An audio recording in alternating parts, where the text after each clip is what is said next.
Accueillons Cindy pour son atelier « Ose t'affirmer ».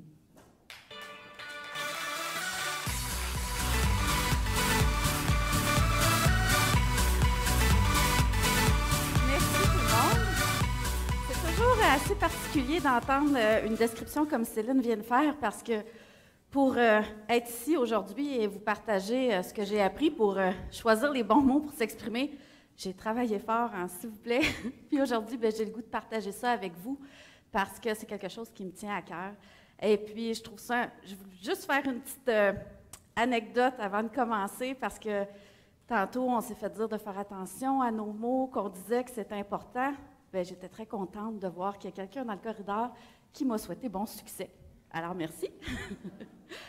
Est-ce que ça vous est déjà arrivé que vous êtes venu pour vous exprimer, vous aviez une idée toute faite sur un sujet, vous aviez une réunion d'équipe, je ne sais pas, un conseil d'administration, quelque chose, vous deviez exprimer votre idée, puis quand c'est venu le temps de la dire, bien, vous avez reculé, vous n'avez rien dit, vous vous êtes rallié au groupe. Ça nous arrive à tous, hein, je pense. Ou encore, vous l'avez dit, votre idée. Vous vous êtes exprimé, mais ça a sorti tout croche. Ça n'a pas sorti comme vous l'aviez imaginé, puis vous n'avez pas réussi à influencer les gens autour de votre idée. D'un côté comme de l'autre, c'est une situation qui est frustrante. D'un bord, si on a la situation numéro 1, on est fâché après nous-mêmes parce qu'on n'a pas osé s'affirmer puis prendre notre place. Et puis d'un autre côté, si c'est la situation numéro 2 qui nous ressemble, on est quand même fâché parce qu'on passe notre temps à nous dire « j'aurais donc dû dire ci, j'aurais donc dû dire ça ». Maintenant, c'est ce que j'espère qu'on va faire ce soir, oser s'affirmer en choisissant les bons mots pour influencer un maximum de personnes ou simplement influencer la bonne personne qui peut nous aider à avancer vers notre rêve. Êtes-vous partant avec moi? Super. Donc, jusqu'à maintenant, vous avez osé entendre comment les autres vous percevaient. Vous avez découvert vos forces. Peut-être que vous avez eu des surprises. Peut-être que c'est venu confirmer ce que vous saviez déjà, dans le fond. C'est toujours le fun de se faire reconnaître. Vous avez aussi découvert vos valeurs en osant vous reconnaître à travers elles. Moi, je dois vous dire que quand j'ai commencé à reconnaître mes valeurs, puis surtout quand j'ai commencé à les considérer avant de prendre des décisions, poser des actions, ça a fait une méchante différence dans ma vie. Parce que ça m'a fait comprendre des choses, entre autres, pourquoi je procrastinais sur certains dossiers. Vous savez, la fameuse habitude de tout remettre au lendemain, là? Des fois, on remet des choses au lendemain parce qu'on manque de confiance. Mais moi, il y avait des dossiers que je me posais des questions, puis je me disais, voyons, pourquoi je remets ça à demain tout le temps? Bien, j'ai compris avec ça que c'est parce que j'avais certaines de mes valeurs qui n'étaient pas respectées là-dedans quand je réalisais ces dossiers-là, puis ça me dérangeait. Donc, ce que ça m'a aidé à faire, ça m'a aidé aujourd'hui à dire non à certaines choses, parce que je me respecte à travers ça. Donc, pour aller de l'avant et oser s'affirmer, moi, j'ai une méthode à vous proposer. Une méthode en 3 étapes. Je l'ai appelée la formule « oser ». Avant de la tester, parce que c'est ce que je veux vous emmener à faire, je vais vous faire un premier exercice. Ce premier exercice-là qu'on va faire, il va nous aider à tester cette méthode-là pendant les 30 prochaines minutes. Donc, je vais vous demander de vous trouver une personne. Vous allez être en équipe de 2. Une personne à votre table. Si jamais vous avez des équipes impaires, des tables impaires, déplacez-vous un petit peu pour être en équipe de 2. Allez-y rapidement. Trouvez-vous un partenaire.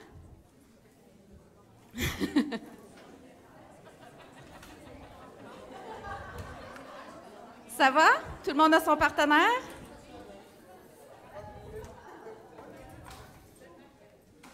On vous a fait beaucoup réfléchir ce soir. On vous a peut-être pas fait verbaliser encore un rêve. On a tous des rêves. Ça peut être des rêves personnels, un voyage, une maison, des rêves d'affaires, un objectif à atteindre, une promotion. On a tous des rêves. Je vous invite à oser partager votre rêve avec la personne à côté de vous, mais pas n'importe comment. Vous allez lui partager votre rêve comme si c'était la personne que vous devez influencer parce qu'elle peut vous aider à avancer dans votre rêve. Donc, il faut lui présenter d'une façon à l'influencer. Je le sais, je ne vous dis pas comment, c'est ça le but. Je vous donne 30 secondes pour le faire, puis après, on inverse les rôles. C'est l'autre personne qui va échanger son rêve. Allez-y. Et voilà, c'est terminé. On arrête tout. Oh, pas facile, hein? Partager un rêve en 30 secondes. Je vous entends encore jaser, là. Il y en a qui trichent. On ramène l'attention ici. Inquiétez-vous pas, vous allez avoir la chance d'y revenir puis de l'approfondir, votre rêve. À quoi qui sert cette 30 secondes-là? Parce que c'est rare qu'on a juste 30 secondes pour partager un rêve, hein? Mais ça arrive des fois qu'on a juste 30 secondes pour se présenter, pour présenter notre entreprise, notre projet, une idée. C'est pas long.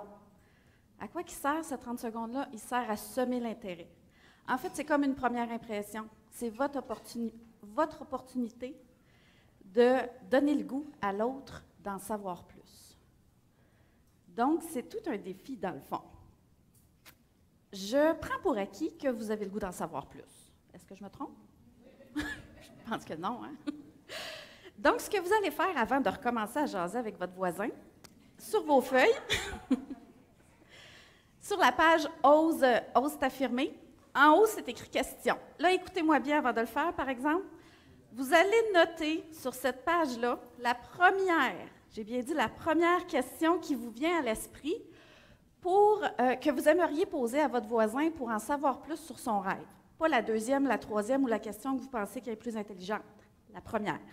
C'est bien important pour le reste de l'exercice. Puis si tantôt vous avez eu le temps d'échanger puis de poser des questions, écrivez c'était quoi la première question que vous avez posée à ce moment-là.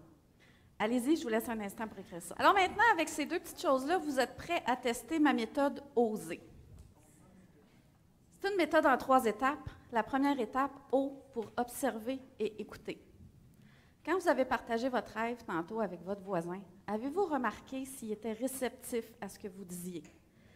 C'est sûr que dans le cadre de la conférence de ce soir, probablement que la personne était réceptive parce que c'est le but. Vous êtes ici de façon volontaire, donc vous êtes sans doute intéressé. Mais l'avez-vous remarqué? Parce que dans le fond, des fois, quand on sait qu'on a un temps limité pour partager quelque chose, souvent ce qu'on fait, c'est qu'on déballe tout d'une traite et on oublie d'être à l'écoute de l'autre, d'être sensible à son langage non verbal, à ce qu'il nous envoie, lui, comme message.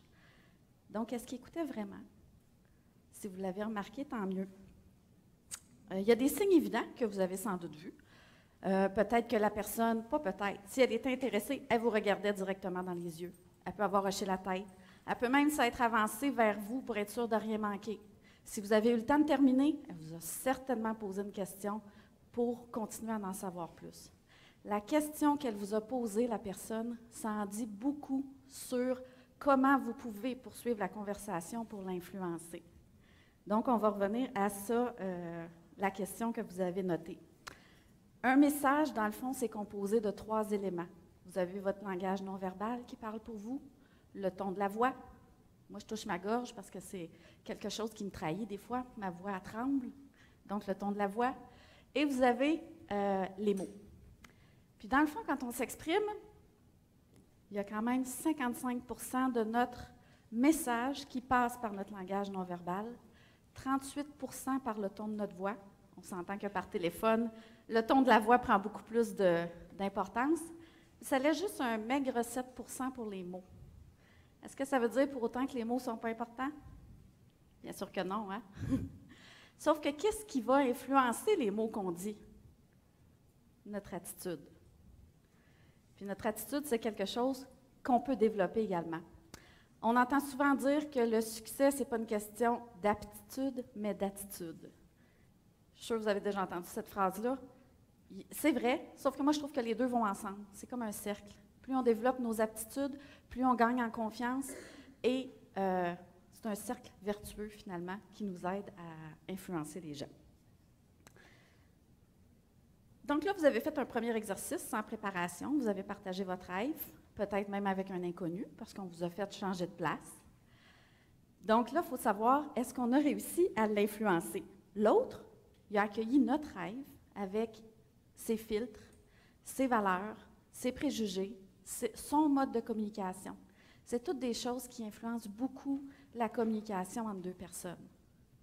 Comment on peut faire maintenant pour diminuer l'impact de ces filtres-là qu'on a et que l'autre a? Ça m'amène à vous parler de la deuxième étape de ma formule, SE pour se mettre à la place de l'autre.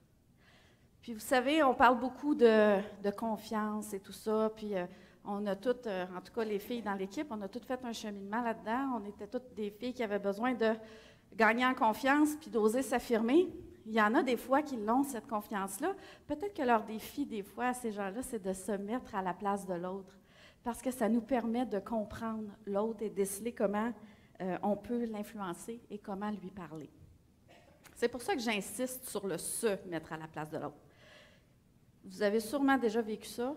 Quand on a une idée dans la tête, des fois, qu'est-ce qu'on fait? On la répète, on la répète. C'est comme un marteau. On dirait qu'on essaie de la rentrer de force, toujours de la même façon, en se disant, il va bien finir par comprendre. Mais ça ne marche pas comme ça. Dans le fond, c'est votre idée à vous. C'est à vous de vous mettre à la place de l'autre pour trouver les bons mots, pour trouver comment l'influencer.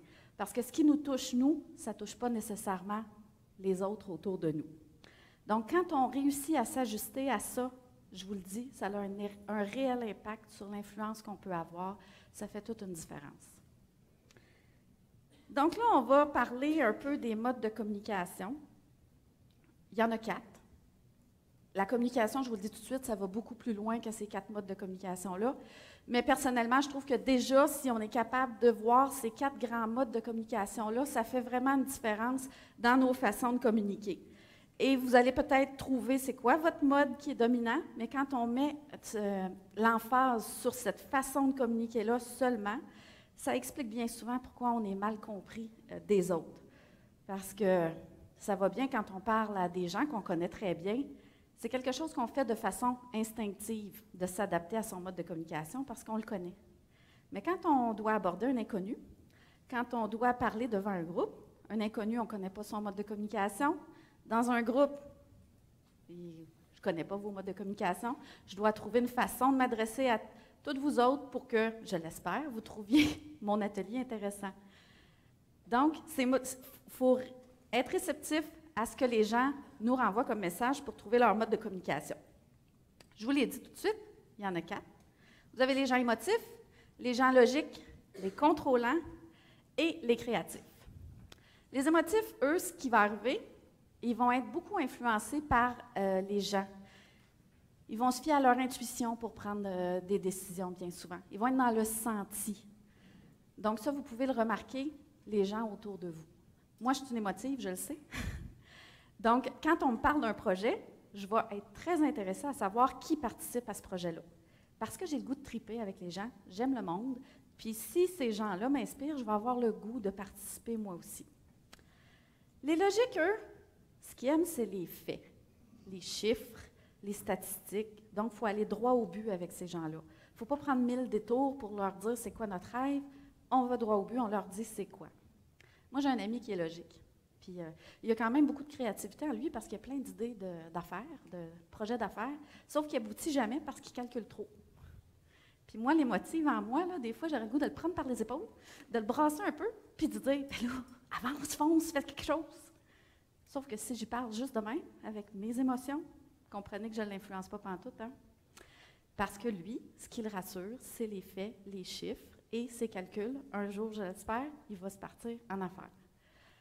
Les contrôlants, eux, les contrôlants, comment on les sécurise? Ce sont des gens qui aiment les procédures, les étapes. Donc, on leur explique comment on va faire pour atteindre notre rêve.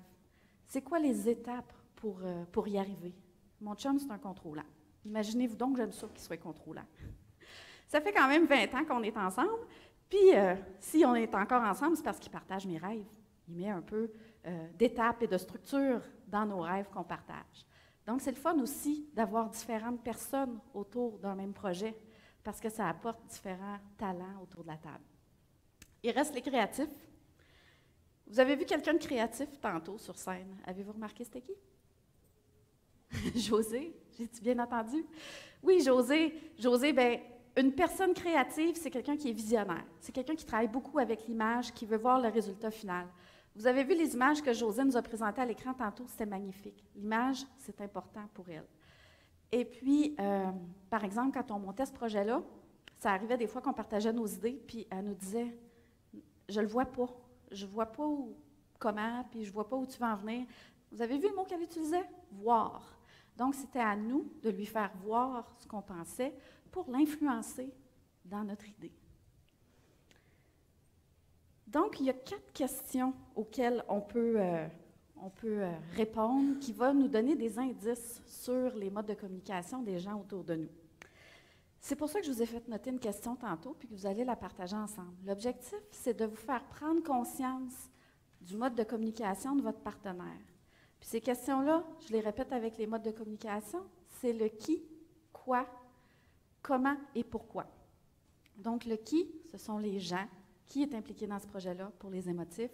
Le quoi, on va droit au but avec les logiques. Vous pouvez donner des exemples. Souvent, ils vont se fier au passé pour prendre des décisions, ces gens-là. Comment? On est dans la procédure, dans les gens qui ont besoin, qui sont un peu plus contrôlants, puis qui ont besoin de savoir comment on va s'y prendre pour y aller. Et pourquoi? C'est quoi le but de ce rêve-là? Le créatif, lui, c'est quelqu'un qui aime s'accomplir. Donc, il veut savoir pourquoi vous voulez aller vers ça. Puis si c'est une personne qui peut vous aider, dites-lui comment sa contribution va faire une différence. C'est des choses qui peuvent l'influencer. Donc là, ce que vous allez faire, tout simplement, vous allez partager avec votre voisin la question que vous avez écrite. Et puis, je vous donne juste une minute pour en discuter. Qu'est-ce que vous en pensez de la question vers quel mode de communication que ça va? Ça va? Allez-y, je vous laisse une minute pour en discuter. Alors, les échanges vont bon train. Je vais vous arrêter maintenant. C'est le fun de voir à quel point une simple question peut susciter beaucoup d'échanges. En passant, je vous ramène, s'il vous plaît. Merci. Tantôt, on est venu me dire que j'avais peut-être pas laissé assez de temps. Ça fait partie des commentaires que vous pouvez écrire pour qu'on s'améliore. Donc, on va en prévoir plus la prochaine fois. N'hésitez pas à aller noter ces commentaires-là, c'est hyper important pour nous autres. Mais je vous arrête quand même parce qu'on a un temps à respecter dans notre soirée.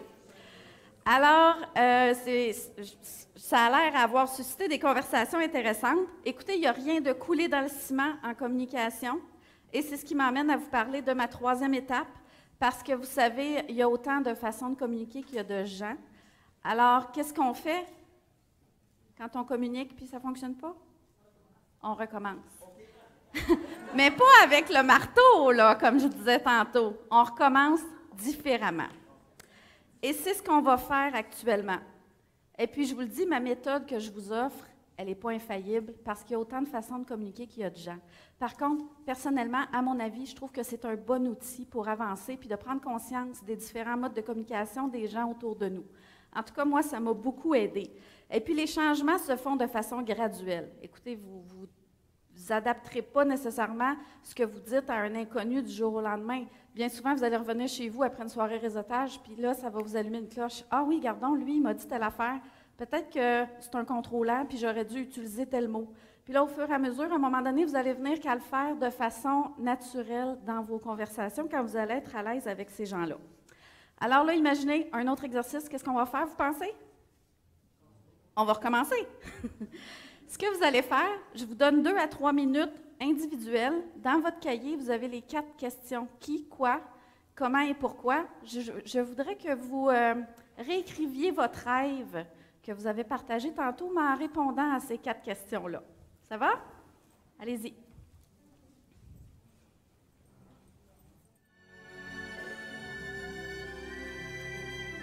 Alors, 3 minutes écoulées. Merci. Cet exercice-là que je viens de vous faire faire, en fait, vous pouvez l'adapter à toutes les situations. Testez-le quand vous avez à présenter une idée. Vous devez vous présenter, votre entreprise, une cause qui vous est chère. En fait, adaptez-le, testez-le. C'est comme ça que vous allez voir si ça a un impact sur les autres. L'idée, c'est de capter un maximum d'attention quand on est devant un groupe où on a présenté une idée, parce qu'on ne sait jamais qui, dans un groupe, peut nous venir en aide puis nous faire avancer vers notre rêve. Alors, on veut influencer un maximum de personnes, on s'ouvre des portes, puis après ça, on peut choisir avec qui on veut travailler pour avancer vers notre rêve, travailler avec des gens qui sont en cohérence avec nos valeurs. Alors, c'est important de s'ouvrir des portes. Alors, je récapitule. Bon, je ne vous avais pas mis celle-là, mais c'est pas grave. Je n'ai pas ma récapitulation. Je l'ai ici. On va corriger ça. Je voulais juste vous répéter les 3 étapes. O pour oser, O pour observer et écouter, SE pour se mettre à la place de l'autre et R pour recommencer différemment. Alors, c'est sûr que là, une fois qu'on met en place cette formule-là, ça ne veut pas nécessairement dire qu'on gagne autant en confiance et puis que du jour au lendemain, on est prêt à s'exprimer devant un groupe ou à dire notre opinion ou bien à tout lâcher pour vivre la vie qu'on rêve de vivre. C'est une attitude qu'on doit développer. Et puis, c'est quelque chose que j'ai développé avec le temps. Puis c'est peut-être pour ça aussi aujourd'hui que je suis là devant vous pour vous parler. Parce que je dois vous dire, si ça ne vous dérange pas, je vais vous raconter un petit pan de ma vie personnelle. Êtes-vous d'accord avec ça? Donc, moi, j'étais la fille hyper gênée. Tellement je rasais les murs et puis il était hors de question que j'exprime mon opinion parce que je ne voulais pas attirer l'attention. Donc, mais j'ai beaucoup souffert de ça et puis c'est probablement pour ça, comme je vous disais, que je suis ici aujourd'hui parce que c'est quelque chose que j'ai beaucoup travaillé parce que j'aimais pas ça. J'avais des choses à dire, je n'étais pas capable de les dire. Je vais juste vous partager 3 trucs que moi, que j'ai appliqués, dans le fond. Ça peut peut-être vous aider. Ça peut peut-être aider des gens que vous accompagnez, des gens avec qui vous travaillez. Partagez-les. Et puis, pourquoi pas, tantôt, vous nous direz vos trucs à vous. Mon premier truc, c'est faire semblant. Et puis ça, j'ai découvert ça, j'avais à peu près 17 ans. Vraiment, en fait, je m'étais portée volontaire pour faire un spectacle. Je ne sais pas pourquoi j'ai fait ça. Je pense que j'aimais souffrir. Puis, je n'avais pas le choix. Je m'étais mis dans cette situation-là. Je devais faire un numéro dans un spectacle devant une centaine de jeunes de mon âge.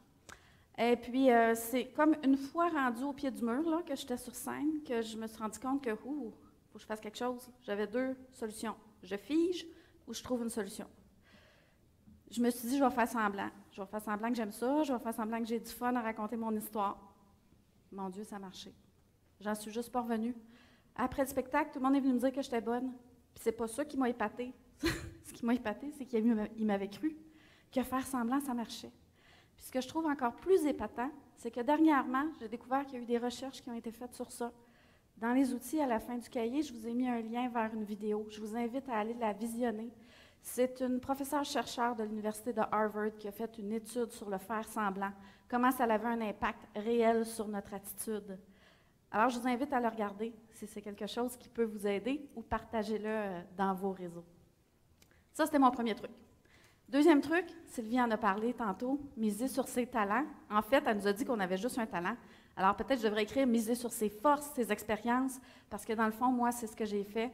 À un moment donné, quand j'ai décidé qu'il fallait que je prenne ma place et que j'exprime mon opinion, j'ai commencé à le faire à travers mes expériences à moi. Donc, quand je m'exprimais sur quelque chose, c'était vraiment à travers ce que j'avais vécu. Donc, je me disais, bien, ça m'appartient, ça, c'est à moi. Il n'y a personne qui peut dire le contraire. Ils peuvent ne pas être d'accord, mais ils ne pouvaient pas venir comme m'attaquer personnellement. Donc, j'ai misé là-dessus pour prendre l'habitude de m'avancer et de donner mon opinion. Troisième, un peu plus plate, je pourrais dire, mais on ne s'en sort pas, se préparer. C'est une des clés pour oser, parce qu'on n'a pas le choix. Là. À un moment donné, il faut affronter nos peurs, affronter le stress, il faut affronter les échecs, on va en avoir. Bien, la meilleure méthode pour passer un peu plus par-dessus ça, c'est en se préparant. Moi, ma grosse phobie, là, c'est le Moses de téléphone. C'est difficile à comprendre. J'aime beaucoup plus le contact direct avec une personne. J'aime beaucoup communiquer à travers le web. Le téléphone, j'aime pas ça. Mais j'ai 2 entreprises. Il fallait que je la développe. Il fallait que je les développe, ces entreprises-là. Puis la première entreprise, je peux vous dire que ça a été vraiment mon école parce qu'il fallait vraiment que je développe un nouveau marché. Puis le Moses de téléphone qu'on regarde, on décroche, on raccroche. On décroche, on compose, on raccroche. On décroche, ça sonne. Non, je raccroche. Ça a pris du temps, mais je l'ai fait. Je me suis écrit des scénarios. Vous avez peut-être déjà fait ça aussi. Qu'est-ce que je dis s'il dit oui? Qu'est-ce que je dis s'il dit non? Qu'est-ce que je dis s'il a l'air bête? Qu'est-ce que je dis si... Je les avais tous, les scénarios. Je les avais tous écrits. La préparation, c'est long, c'est pénible, ça demande du temps, mais on avance avec ça. En tout cas, moi, ça m'a permis d'avancer. Alors, c'est sûr que ça ne s'est pas fait en claquant des doigts. pourquoi je vous partage un peu de mes expériences personnelles? C'est parce que je pense qu'on a tous nos limites, mais bien souvent, nos limites, on se les impose à nous-mêmes. Alors, j'espère qu'à travers ces petits trucs-là, ça vous a permis d'en trouver qui sont bons pour vous. Des trucs pour développer vos aptitudes en communication, des trucs pour développer une attitude qui va vous permettre de dégager quelque chose qui va parler à l'autre. Alors, c'est pas fini, par contre. Il vous reste une chose à faire dans le recommencer. Je vous ai fait écrire votre rêve. Ce que je vous demande de faire cette fois-ci, c'est par table. Vous allez chacun, votre tour, par table, partager aux autres autour de vous c'est quoi votre rêve, en utilisant les 4 questions qui, quoi, comment, pourquoi. Et vous allez le dire, je vous donne 2 défis. Ceux qui sont gênés et qui ont de la misère à s'affirmer, vous allez vous donner le défi de le dire de façon ferme, enthousiaste, en regardant les autres dans les yeux. Ceux qui ont le défi peut-être d'être trop confiants, donnez-vous le défi d'essayer de regarder les autres pour déceler leur langage non-verbal, puis d'essayer de voir s'il y a quelqu'un à votre table qui a un réel intérêt pour vous aider. Et puis qui sait, peut-être qu'il y a quelqu'un autour de vous qui peut vous aider à avancer dans votre rêve, ou peut-être qu'il y a quelqu'un qui connaît quelqu'un d'autre et vous diriger vers elle. Alors là, je vous laisse un gros 5 minutes pour partager votre rêve. Allez-y. Je vais vous ramener vers moi tranquillement, s'il vous plaît. Écoutez, étant donné qu'on est dans une soirée de première et de test, est-ce que vous pouvez, à main levée, me dire qui n'a pas eu le temps de partager son rêve? J'apprécierais. Mon Dieu, merci. Wow! Vous avez tous eu le temps? Super. Alors, j'espère que vous vous êtes ouverts des portes. Est-ce que c'est le cas? Oui? Super. Si ce n'est pas le cas, bien peut-être, j'espère aussi que vous avez trouvé une clé pour ouvrir des portes avec la formule que je vous propose, avec la formule OSER. Alors là, il nous reste du temps pour une période de questions.